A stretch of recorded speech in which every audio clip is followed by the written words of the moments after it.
About 1/3 of the population is counted among the group of introverts. This refers to people who do not show their innermost feelings outwardly like a shining beacon and do not wear their heart on their sleeve. They are reserved and do not immediately jump into every fray. They often find it difficult to engage in conversations. They prefer to stay at a distance, preferably on the periphery of the field, and observe. For this reason alone, they need a lot of time to themselves in order to recover from the many impressions they observe every day. However, it would be a big mistake to call introverts weak or to construe this character trait to them as a weak point overall. They have some strong sides that give them their comparatively quiet nature and calm demeanor. In today's video, we'd like to introduce you to 9 more characteristics you should know about introverts. If you like our videos, feel free to support us with a thumbs up, subscribe to Psychology and Mind, activate the little bell, and get ready for the videos we upload for you every day.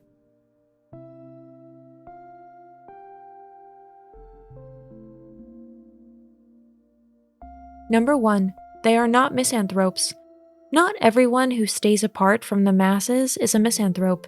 Introverts like their peers, but not in large numbers and 24 hours a day. In addition, their position on the sidelines gives them a good overview of their surroundings. They are therefore very selective about who they interact with, and rightly so.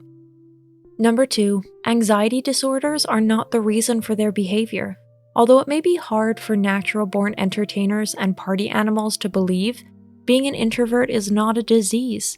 These people are neither traumatized, nor do they suffer from obsessions or nervous disorders. To accuse them of pathological agoraphobia is also complete nonsense. They like to get out of the house, but it has to be worth it for them. Introverts are not generally physically or psychologically distressed. They are the way they are. Number 3.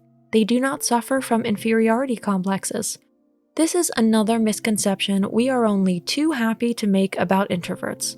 They don't keep their opinions to themselves because they hold themselves in low esteem. They simply don't feel the need to push themselves to the fore. Not every person who prefers the quiet tones is convinced they can't sing. Introverts have the same standing in life as their peers do. They just don't advertise it. Number 4. You don't have to be afraid of them. While their appearance may quickly give them the reputation of being odd, introverts are not dangerous or to be treated with special caution. In any case, they are no more dangerous than other people. Unfortunately, it is a human tradition to label outsiders and nonconformists as odd ducks and to attribute all kinds of negative characteristics to them. Otherness always arouses our suspicion. Therefore, we reject from the outset everything that stands out and stands apart from the masses. Number 5. Introverts are not dumb. The next mistake in thinking about introverts would be to attribute a lack of intelligence to them. To hold this preconception would indeed be foolish, as opposed to the people it affects. But it also shows where the current social development is heading. Whoever shouts the loudest is automatically in the right and immediately has plenty of supporters on his side. Number 6. There is no reason to try to change them. There is nothing wrong with being quieter and more reserved than the rest of the world under the system. You don't have to be fixed or even re-educated just because you're not one of the party people. It is not a disease, not a mental disorder, not a sign of rudeness, and certainly not a bad intention to be one of the quiet people of society. Especially in this day and age, when we are demonstratively claiming equal rights for all, we should put an end to trying to change our fellow human beings by force. It is not forbidden to be out of line and not to want to howl loudly with the wolves. On the contrary, it would do us all good to remember Konrad Adenauer's words much more often. You have to take people as they are. There is no other. Number 7. They know that they are quiet and reserved. You don't have to keep rubbing it in their faces. They know they're quieter than the rest and less intrusive than the majority of their contemporaries. Introverts can't stand to hear it anymore. As well as all people who are different from the mainstream in some way, they are confronted with their otherness from an early age. Tall or portly people know that this is how it is with their appearance. The smart ones understood that they are smart, and the introverts don't need detailed explanations from outsiders about their traits either.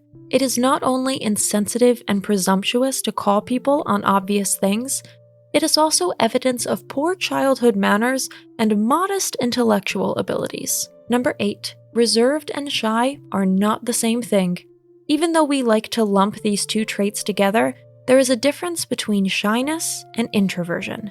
Those who are shy are almost always uncomfortable when dealing with strangers.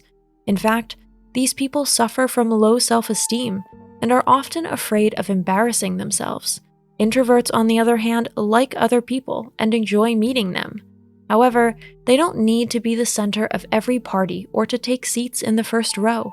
They tend to act passively and enjoy watching more than being active themselves. They draw their energy from me time.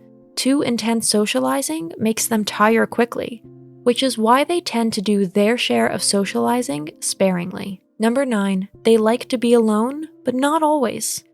Introverts and highly sensitive people have a lot in common. One of these points includes a preference for me time and an increased need to retreat from the noisy world. However, introverts are not automatically the recluses among us. They sometimes quite like social events and, unlike those who are shy, do not suffer when they go out among people. The introverts derive more of their enjoyment from social events out of the impressions and the many aha experiences they glean there. Those who speak less themselves are known to listen better. As a result, introverts quickly gain a reputation for being good and attentive conversational partners. In this way, they get to know their fellow human beings better and constantly gain new knowledge. They carefully choose the places and events they honor with their presence. They like to be there, but not always and everywhere. Today's conclusion: we should listen to the silent ones more often. Unfortunately, we live in an age of contrived scandalization and dramatization. Whoever shouts the loudest, immediately mobilizes the troops, and takes to the streets is automatically right.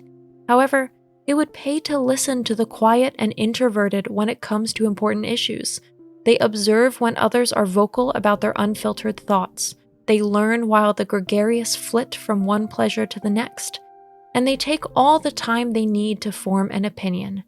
Asking them about it would pretty much guarantee a reward. On their own, introverts will rarely go public with it. There's no particular reason for that. It's just not their way. That's it for today. Thanks for watching. Did you find this information helpful? Do you have experience with it? We would love to hear from you. Leave a comment below and let us know your thoughts. For more resources about mental health, self-improvement, and psychology, visit our website. You'll find the link in the video description where you can also connect with us on social media and sign up for our email list. Take care of yourself and have a beautiful day.